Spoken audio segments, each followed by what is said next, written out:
Assalamualaikum warahmatullahi wabarakatuh. Halo semuanya. Perkenalkan, kami dari kelompok 7, saya Sonia Melia Citra Ramdhani. Dan saya Vivin Turasika. Pada kesempatan kali ini, kami akan mempresentasikan materi kami yang berjudul Sumber Daya dalam Pembelajaran. Yang pertama ada pendahuluan. Pada era pendidikan modern, tuntutan kualitas pembelajaran semakin tinggi. Banyak sekali perubahan yang semakin dibutuhkan demi berjalannya suatu pembelajaran supaya terencana dan juga terstruktur. Tanpa adanya rencana dan struktur yang baik, maka sistem pembelajaran akan hilang arah dan menjadi tidak efisien. Karena itu, sumber daya pembelajaran menjadi sangat penting untuk menunjang proses belajar mengajar. Selanjutnya ada definisi dan fungsi sumber daya pembelajaran. Sumber belajar juga didefinisikan sebagai bahan yang dimanfaatkan dan diperlukan dalam proses kegiatan belajar mengajar. Fungsi sumber daya pembelajaran meliputi planning, yaitu perencanaan, organizing ataupun pengorganisasian, leading atau pengarahan, coordinating atau koordinasi, motivating atau pemberian motivasi, dan yang terakhir ada controlling, yaitu pengawasan. Semua fungsi-fungsi ini bertujuan agar pembelajaran berjalan lebih efektif dan juga efisien. Selanjutnya yaitu konsep sumber daya dalam pembelajaran. Sumber belajar merupakan sesuatu yang digunakan oleh peserta didik yang bertujuan untuk menciptakan daya dukung dan mencapai tujuan pembelajaran. Konsep sumber daya ini terbagi menjadi dua, yaitu terstruktur dan juga terencana. Terstruktur adalah pembelajaran yang disusun secara logis dan koheren, bukan hanya pada urutan materi, tetapi juga pada keterpaduan kegiatan, penggunaan media, serta evaluasi. Yang kedua ada terencana, yaitu semua aspek pembelajaran sudah dipertimbangkan secara sistematis sebelum pelaksanaan, sehingga proses belajar mengajar berjalan sesuai dengan tujuan. Model sumber daya. Menurut kutipan Anthony Haynes dalam bukunya The Complete Guide to Lesson Planning and Preparation 2010, terdapat 3 model segitiga dalam sumber daya. Yang pertama, guru. Yang kedua, sumber daya siap pakai. Dan yang ketiga, sumber daya buatan guru. Yang pertama, guru. Dalam model ini, guru berada di puncak segitiga atau struktur, menandakan bahwa guru adalah pengelola utama pembelajaran.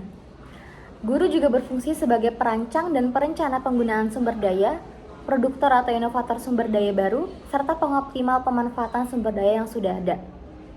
Dengan kata lain, guru tidak hanya mengajar, tetapi juga mengembangkan bahan dan strategi pembelajaran. Yang selanjutnya ada sumber daya siap pakai, yang merupakan bahan, media, modul, atau materi pembelajaran yang sudah tersedia dan tidak perlu dirancang ulang secara mendasar. Memiliki karakteristik siap pakai, standarisasi, efisiensi, dan terbatas fleksibilitas. Sumber daya ini biasanya bersifat dasar dan mudah diakses oleh siswa maupun guru. Yang terakhir ada sumber daya buatan guru. Berbeda dengan sumber daya siap pakai, sumber daya yang diproduksi oleh guru merupakan hasil nyata dari kebutuhan siswa di kelas. Guru seringkali melihat bahwa tidak sepenuhnya materi yang sudah ada bisa menjawab persoalan siswa.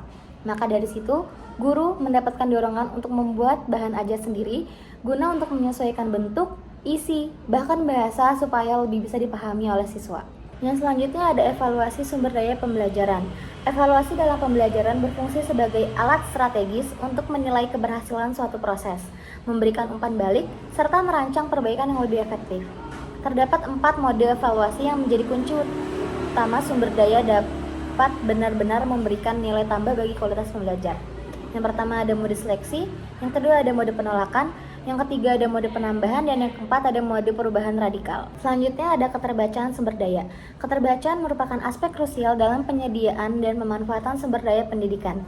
Sumber daya yang disusun dengan memperhatikan keterbacaan memungkinkan siswa untuk mengakses pengetahuan dengan lebih efektif, meminimalkan kebingungan, serta menumbuhkan kemandirian dalam belajar. Selanjutnya ada prinsip desain sumber daya.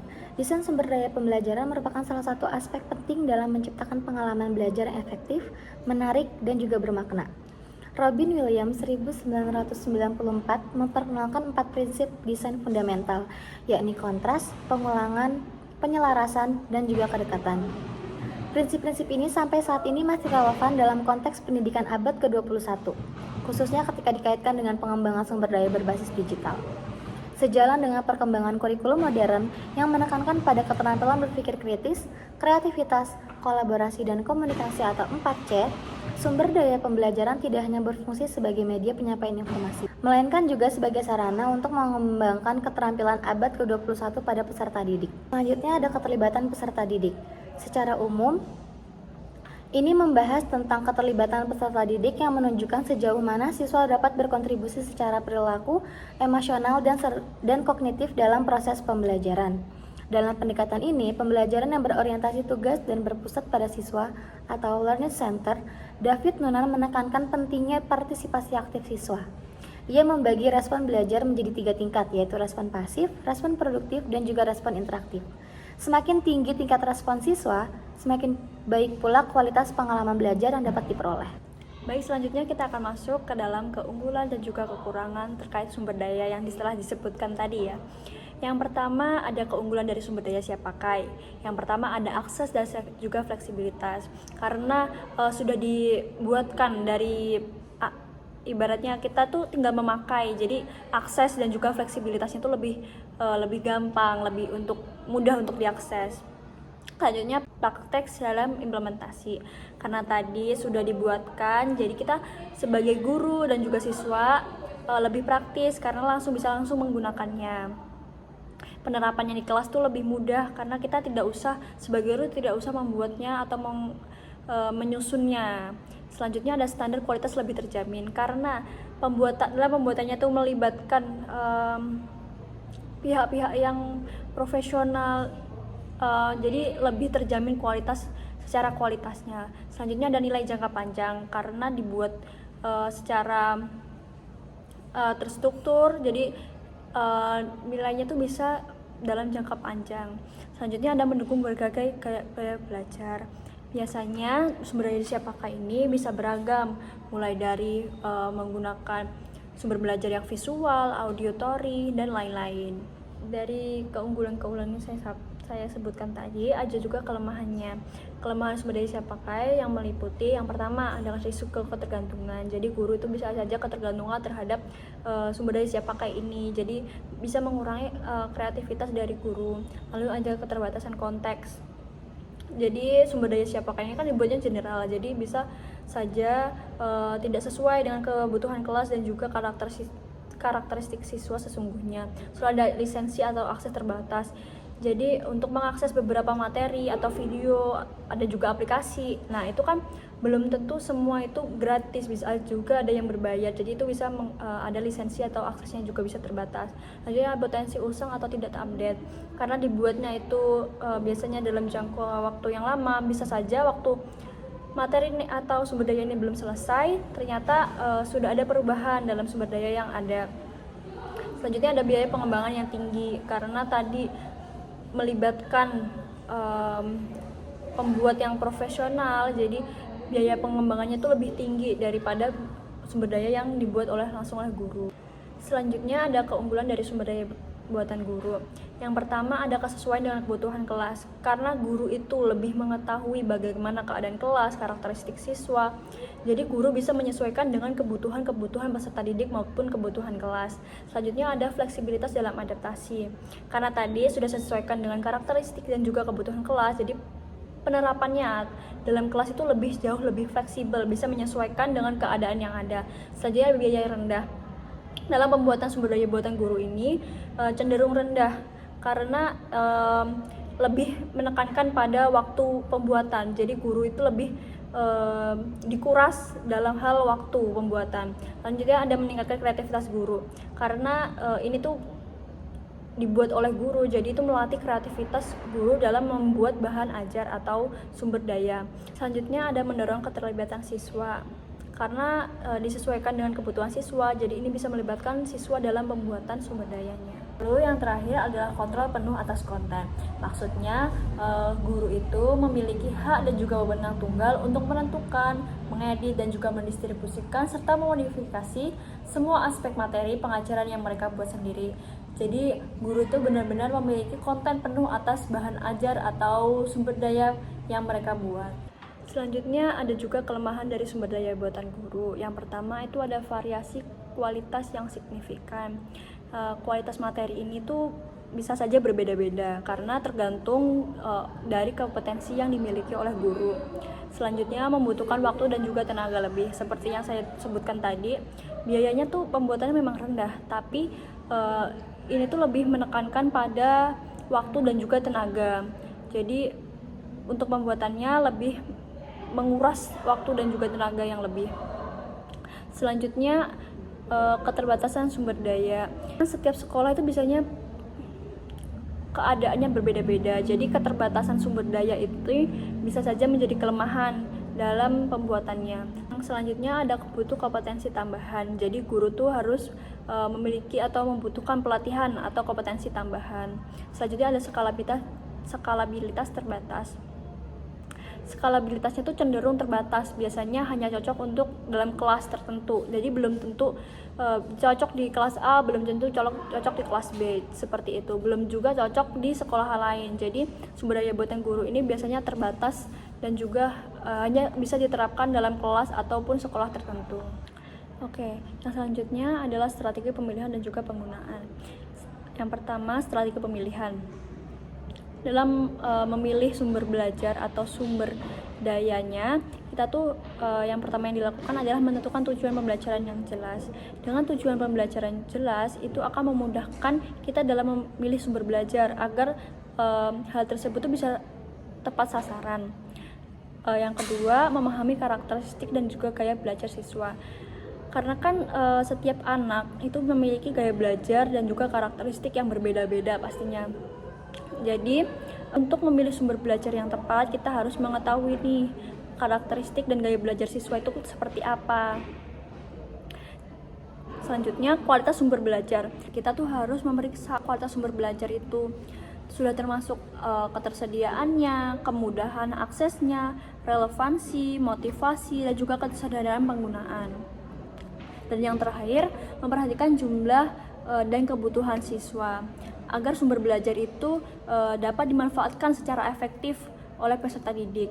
Dengan strategi pemilihan ini, guru tuh dapat memilih sumber daya belajar yang paling tepat dan juga efektif.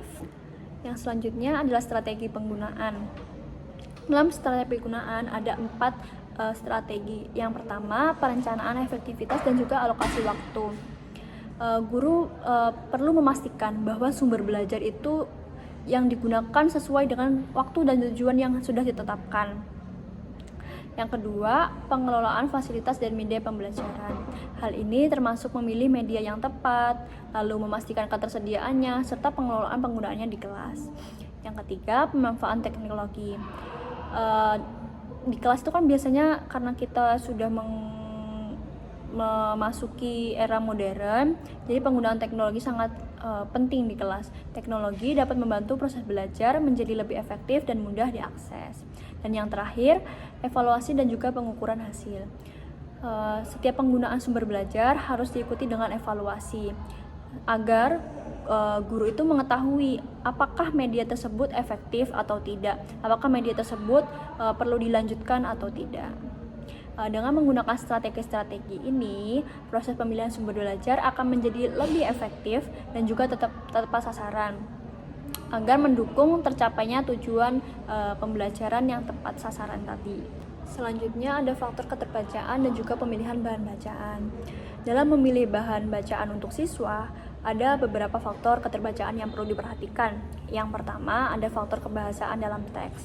Faktor kebahasaan ini meliputi panjang kalimat, kosakata, dan struktur bahasa. Semakin sulit teks tersebut, maka semakin sulit juga keterbacaan atau kebahasaannya. Selanjutnya, ada minat pembaca. Bahan yang menarik akan meningkatkan motivasi pembaca untuk membaca teks tersebut. Selanjutnya, ada latar belakang pengetahuan. Tingkat pemahaman awal siswa akan memengaruhi keterbacaan teks. Dan yang terakhir, motivasi pembaca.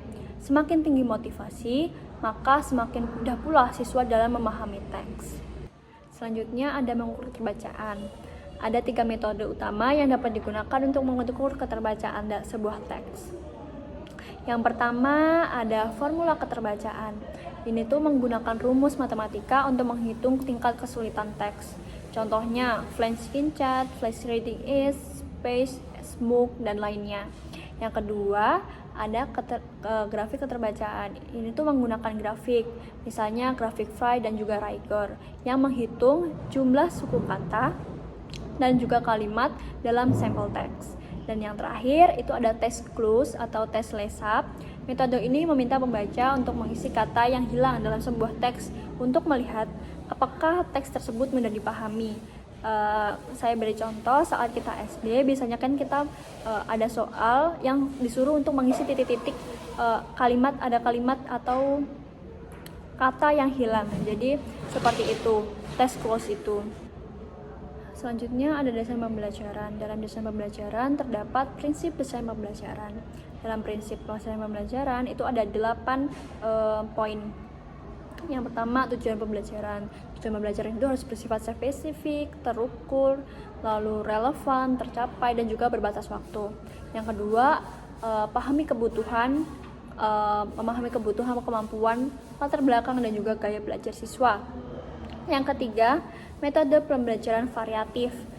Jadi metode pembelajaran itu jangan hanya ceramah saja, tapi bisa juga diskusi kelompok, studi kasus, simulasi, praktik langsung, atau e-learning, dan lain-lain. Yang keempat, aktifkan keterlibatan siswa. Jadi beri kesempatan siswa itu untuk berkolaborasi dan juga berdiskusi serta menyampaikan pendapatnya agar siswa itu merasa aktif dan juga senang dalam pembelajaran. Selanjutnya, berikan umpan balik yang konstruktif agar siswa tuh mengetahui kemajuan mereka.